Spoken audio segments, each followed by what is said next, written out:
Welcome to The Source, where we combine the headlines with in-depth conversations with the newsmakers themselves. Today on the program. We were sorry if we offended the President. It was not the intention of the network. A change of heart for President Rodrigo Duterte. I accept this apology. Denying he is influencing Congress in the renewal of the ABS-CBN franchise. Even before, wala akong kinausap na tao rito. Lawmakers move to make sure that the network can continue operating even without a license. We should not be frozen into inaction because there is a decision of the Supreme Court. Remember, we are a co-equal branch.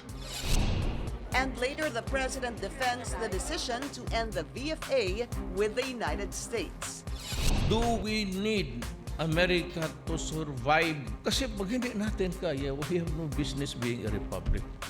Senate Minority Leader Franklin Drilon joins us live.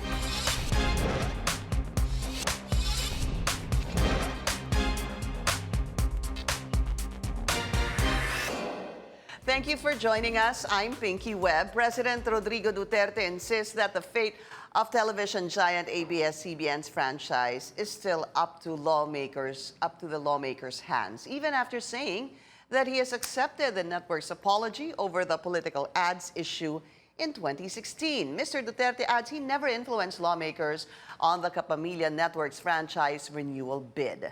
Also, can the country stand on its own after the president's decision to terminate the visiting forces agreement with the United States? Let's go straight to the source of the story. We have Senate Minority Leader Franklin Drilon. Senator, good to see you again. Maraming salamat po sa inyong oras. My pleasure. Thank you for inviting me here. So let's start with this.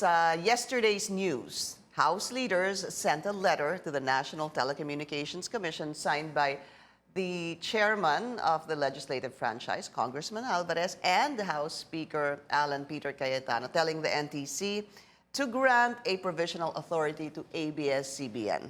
Yes, good. That's good because then if you look at the antecedents, there is in fact a memorandum of agreement signed between the KBP and the NTC basically saying that while the renewal of the franchise is pending in Congress, the broadcast stations can continue to broadcast even if the franchise has expired so long as the renewal of the franchise is being processed. But that's between the KBP, sir? That's between the KBP the and the NTC. Okay. Yes. But that indicates the perception of the NTC of its power. Remember here, yes, I heard from your program with the former Chief Justice Puno saying that only that a franchise is necessary. Yeah. First of all, let me emphasize that the power to grant franchises is with Congress. Now, this is a constitutional duty of Congress. The interpretation of the Constitution is not the exclusive monopoly of the Supreme Court.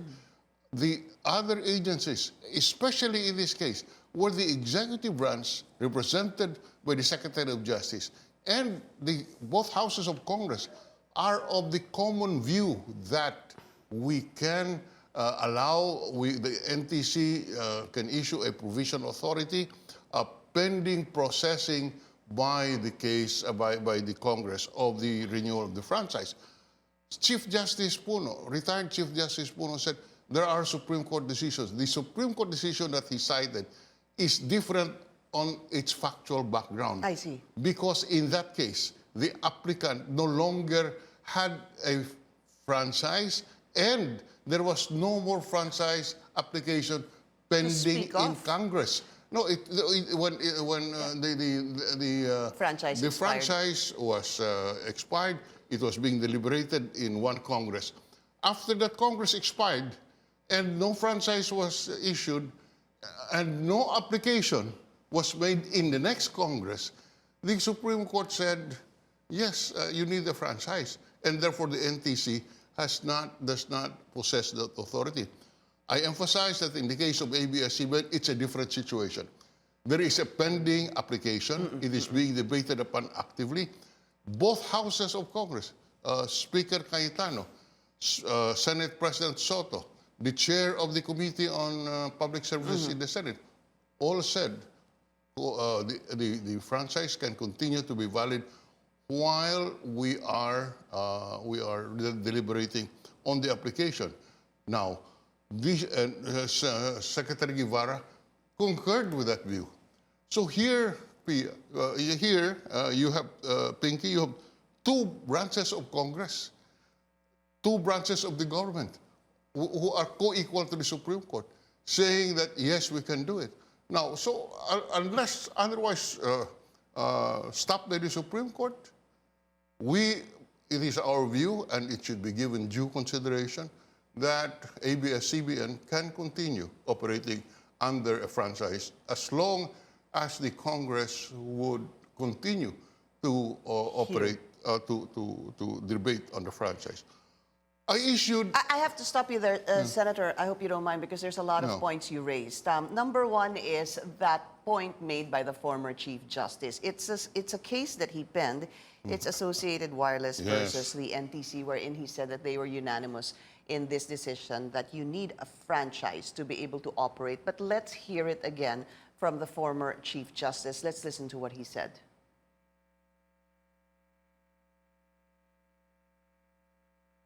There is need for a franchise before the NTC can grant a provisional permit. Without a franchise, the television station concerned has to cease operation. Basically, what he's saying is, NTC, you can't give a provisional authority without a franchise. And he says if that franchise lapses on May 4, NTC, wala kayong karapatan magbigay ng provisional authority, Senator. We respect the view of the Chief Justice. Okay. But you disagree? But I disagree. We have our own view. Of course, this is, there are two sides of the coin. That is why I filed a joint resolution allowing the extension of the franchise until 3 years while we discuss this. Knowing fully well that there is this jurisprudence. And I'm just playing it safe, if you may want to call it, so that nobody gets into trouble. But it gets very confusing. Yes, but why are we so in a hurry, ba? Why so are we in a hurry to terminate the franchise? Remember, Pinky, it is not at every instance that a franchise is necessary. I'll ask you a question. Example, all the buses running, bus companies, where do they get their franchise? Not from Congress, but from LTFRB, as the supervising agency on transportation. In the same manner, NTC is the supervising agency. It's the LTFRB of the buses. That's correct. Okay. It's the LTFRB on the buses. Okay. On the NTC on the telecommunication. And the view expressed by the political agencies of government, the Congress and the executive, the Secretary of Justice, whose opinion is binding on the executive. They are of both view that we have to, that the ABS-CBN can continue to operate until this Congress expires. And that is precisely what we're doing now. Of course, I tried to, provide just to play safe. Let us extend the franchise while we are debating on this. Because as of today, we have only 6 session days left. Before you go on Before we go on now. So, break. on May 4, everybody will be on pins and needles as to whether or not ABS-CBN can continue to operate. Senator, let me ask you this. So I understand what you're saying. We aired that hearing from beginning to end, and we were all under the impression, well, of course, Justice Secretary Guevara said, pwede naman, and the NTC is here, and NTC, I'm not going to give you any opinion on this because it involves a corporation. Well and good, fine. But my question is, if you say that the Senate and... The House. No, sir, the Senate and the Justice Secretary were one in saying that this can happen, but there is a decision penned by the Supreme Court on this as well.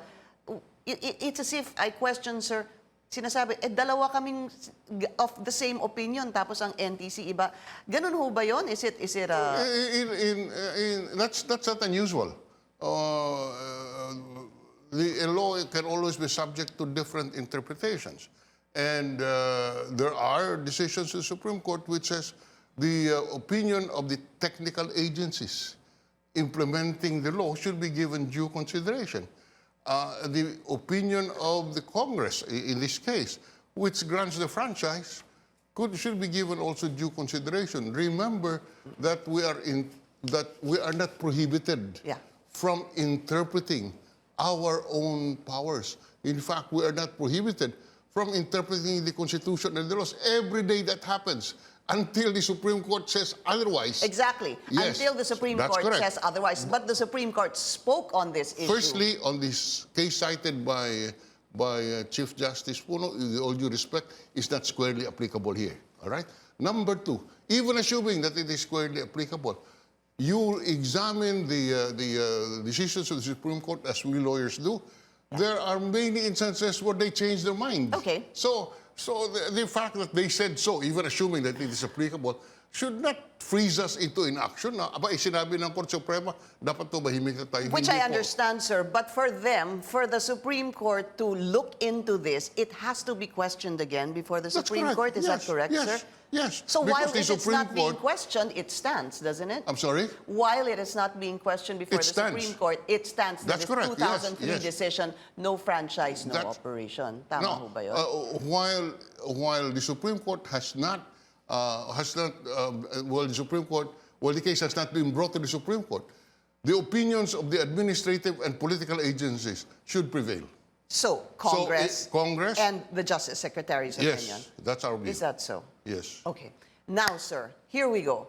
There is a joint resolution, aside from the letter that was signed by Congressman Alvarez and House Speaker Alan Peter Cayetano, there's a joint resolution, which I already asked your Chief of Staff, sir. There's a joint resolution, there's a concurrent resolution. You submitted authored both. Yes, you authored both. Right. The joint resolution Yes. couple of a week ago, the concurrent resolution yesterday. That's correct. Why the need for both? All right. The first one, the joint resolution, has the force and effect of law. And therefore, if that is passed, that is processed as a law and, in fact, would be subject to the approval of the President. Correct. So it is just a temporizing method so that we can discuss the ABS-CBN franchise and its alleged violations more dispassionately. The concurrent resolution was borne out by the opinion of Secretary Guevara. Remember that after we filed the joint resolution, Secretary Guevara came to the Senate and expressed this view that NTC would be strengthened by a concurrent resolution. That is why we filed the concurrent resolution, which expresses the sense of the Senate that the NTC should be allowed to issue a provisional authority consistent with the opinion of both houses of Congress and that of Secretary Guevara. And then- it does not have the force and effect of a law. It is a sense of the Senate and a sense of Congress. Yun ang pakiramdam, pananaw, at pagtingin ng Senado. Before we go on a break, Senator, kailangan ho ba din ba ng concurrent resolution ng House? The sense of the House, may ganun ho ba? Well, yes, because kaya nga concurrent ang tawag. Dapat dalawa, di ba? Opo, Okay. opo. That's So why it's does it called become, concurrent. Although it does not prevent each House from making their own sense of the House or the Senate But resolution. does it become watered down if there's no concurrent from the House? Well, it only can be interpreted then as the sense of the Senate. Yun lang po. Okay, we'll be taking a short break. Coming up, more on the ABS-CBN franchise renewal issue. And will the Supreme Court act on Solicitor General Jose Calida's petition to nullify the ABS-CBN franchise? This is The Source on CNN Philippines. Please stay tuned. You're watching The Source on CNN Philippines. Our guest today, Senate Minority Leader Franklin Drilon. There was a statement made by Senate President Tito Soto, Senator. He said that with regards to CJ Puno's statement here on The Source, he said we could support such, but the SC 2003 decision as manifested by Chief Justice Puno is a game changer. We need to further study and review the implications of this. That's a correct reaction. What I am saying is that the fact that there are 3 Supreme Court decisions should not freeze us into inaction, because we have our own interpretation, and we can go back to the Supreme Court and say, Mr. Supreme Court, you may want to take a second look at this. Yeah. There's nothing wrong with that. Right. Of course... But it needs to go there. Yes, Senator, somebody has that's to what go I'm there. saying. Somebody Yes, has to ask the yes, Supreme Court to that's interpret correct. this. That's correct. Somebody has to ask the Supreme Court. Senator Soto citing the jurisprudence is correct. There is jurisprudence. What I'm saying is that jurisprudence is there, but if it is not etched in stone, we can ask for a review. And here we have a strong basis because both houses of Congress and the Secretary of Justice said it can be done. Will you question it? Will you ask the Supreme Court? No, I will not ask the Supreme Court. No, not me. Somebody else who would oppose the renewal of the franchise, and somebody else who would take the position that you, ABS-CBN, cannot continue to broadcast after May 4, should bring it up to the Supreme Court. I see, I got it. Somebody who is against the franchise renewal because they're going to bring up this 2000. Yeah. And somebody who is affected by this decision. Or any party affected by this decision. In fact, it should be the party affected. Got it, okay. So the joint resolution, 1 filed by the Senate Minority Leader, 2 by members of the House, that's Congressman Delmar and Congressman Rufus Rodriguez. So here's the thing, sir. You have a joint resolution. My understanding is you need a simple majority for this. Sorry? You need a simple majority Of for course, this, yes, right, sir? yes. So do you have the simple majority in I the would not Senate? know because we have not voted on it because it's in the nature of a law, an extension of the franchise, and the House has the power to originate it. We can only consider it once it is brought to us. And we are hoping that with this resolution, with the counterpart measure being filed by Congressman Raul Delmar and Rufus Rodriguez, the House should act on it and bring it to us, and we will act on it. So that's where it emanates from there too. Even this joint resolution has to start from the House with a simple majority, 50% plus 1 of the entire members, and then it'll go to the Senate. But with the Senate hearing, does it look like you have the simple majority? Well, we have already. I would like to think that the issues raised, we heard it last Tuesday, and that's precisely what we did. We said we will hear the issues, but we will not act on it until the House would bring it up to us after they have or passed it. This is not unusual. The budget. Tax measures. Yeah. We hear it before the House would pass it because that's the reality. If we only act on it after it is acted by the House, we don't have no more time. But we will not vote for it. Yeah. We will not vote on it until the House approves And it. we've seen that, sir. We've seen that during the budget. Di ba si Senator Ping Lacson nga lalabas din ng mga questions on the budget even before it's actually passed from the House. However, Speaker Alan Peter Cayetano, who is a former senator, was saying that hindi ko kayo maintindihan yung counterpart niya sa Senado dahil pag Chacha, ang bagal-bagal daw niyong to look into this pagkatapos pag ABS-CBN, mabilis. And then, he goes on to say this as well. Let's listen. Good time representing. Di ba, parang doomsday na ang ginagawa para lang makapagsip-sip eh. Eh, hindi yun ang proseso. We want ABS to get or not get their franchise based on the merits. There are still a lot of facts that will come out later on that will show that there was some lapses at the very mildness or at worst, na tumaya talaga ang ABS management for some candidates. You know, it's also important to understand again and remember that he was a former colleague of yours and sinasabi niya na mukhang sumisip-sip daw yung mga senador sa ABS-CBN, Senator. We will not go down to that level of characterization of calling the co-equal branch, sip-sip. We would like to think that Speaker Cayetano knows the issue of interparliamentary courtesy, that wherein we respect each other's process. It has been made clear that we are hearing the joint resolution extending for a short period of time the ABS-CBN franchise, but we will not act on it until the House has passed a similar measure. It was very clear. The senator is also saying that, in fact, Senator, when balikan po yung Tuesday hearing, nag-umpisa na yung question doon eh. Is it right? Actually, the word was it unconstitutional for the Senate to hear this? That so many of you actually agreed that we have the right to do this. Tax measures, the budget have been tackled in the committee level without, basta wala lang committee report at hindi nilalabas sa plenary. Let's move forward. The status quo and the co-warranto rather, and the gag order filed by the Solicitor General.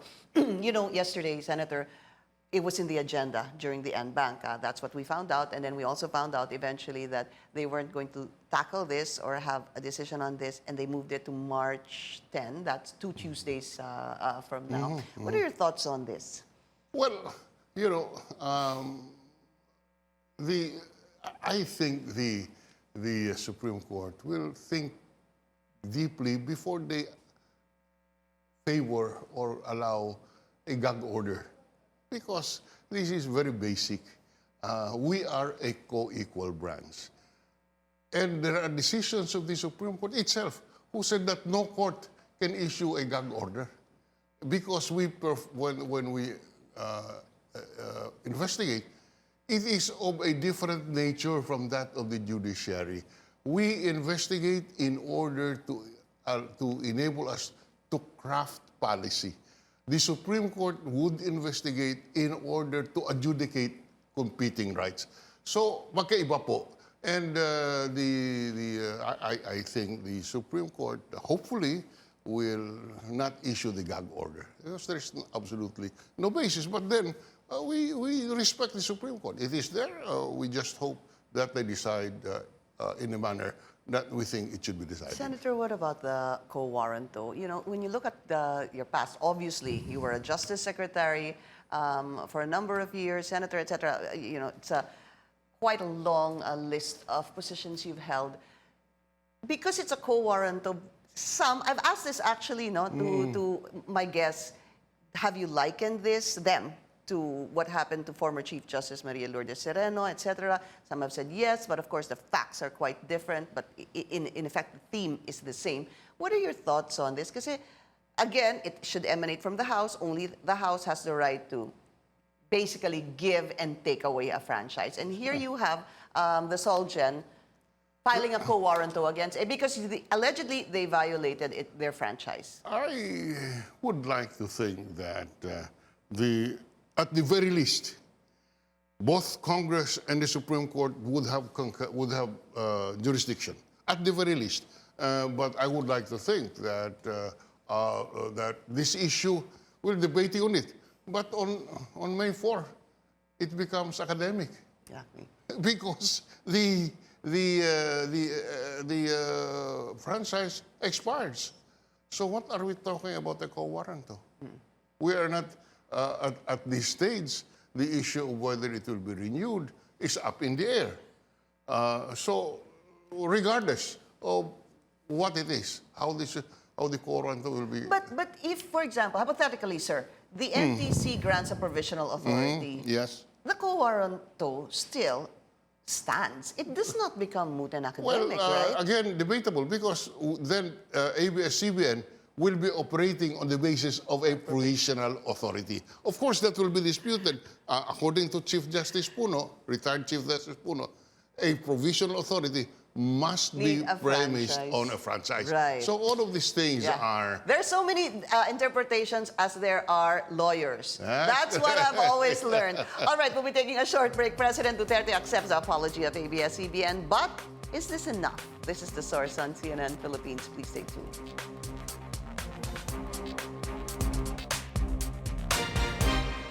You're watching The Source on CNN Philippines. Our guest today, Senate Minority Leader Franklin Drilon. So the President, sir, accepts the apology of ABS-CBN, but he says it's still up to Congress. My question is this, do you think this has some effect on how members of the House of Representatives will view the President accepting the apology? Well, I pray to God, yes.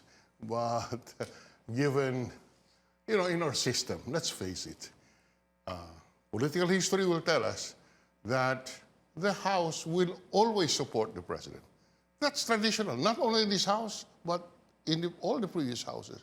The Senate can stand more independently of the president for the very simple reason that we are elected nationwide. Nationally. So, that's natural.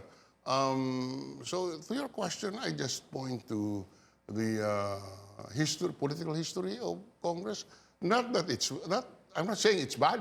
I am saying that's the reality because the House is usually supportive of the president. Very quickly, Sir, VFA, I understand many weeks back, you, together with Senate President Tito Soto, you want to also do, I think it's a concurrent resolution as well, a sense of the Senate on the VFA. And you had opened, or was it Senator Soto who said, we might question this before It's Senator the Supreme Soto Court. who opened that. And the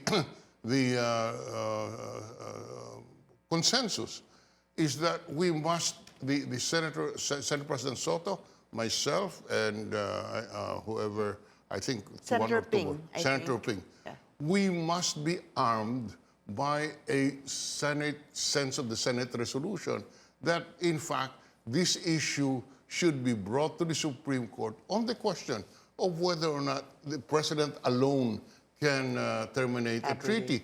There are legal scholars in the United States published in prestigious law journals which says the mirror principle should apply, meaning the process of withdrawal should mirror the process of approval. So that's a theory. Yeah. Even in the United States, this is an open question, and therefore Senator Soto said, let's ask the Supreme Court to define where we are. And we have asked I have filed a resolution asking the Committee on Foreign Relations to back us up with a sense of the Senate resolution. I was talking to Senator Soto yesterday. He said he would like to see the resolution put on the floor for debate by next week. So it needs to be debated on the floor on the sense of the Senate first, sir. Tama ho ba? That's correct. And then kailan po yung possibly questioning it before the Supreme Court? Well, whatever comes out. Yeah, as soon as we have it, whatever, because we have to have the Senate as a petitioner. It's not just individual senators. Of course, it will not change the legal issues, but it's better that it is the Senate itself as an institution who will bring the issue to the And you Supreme need a Court. simple majority of that. Yes, sir. it's simple majority. So that possibly will happen next week. Senate Minority Leader Franklin Drilon, sir, maraming salamat po sa inyo. Thank you. Thank you for joining us here on The Source. I'm Pinky Webb. You're watching CNN Philippines.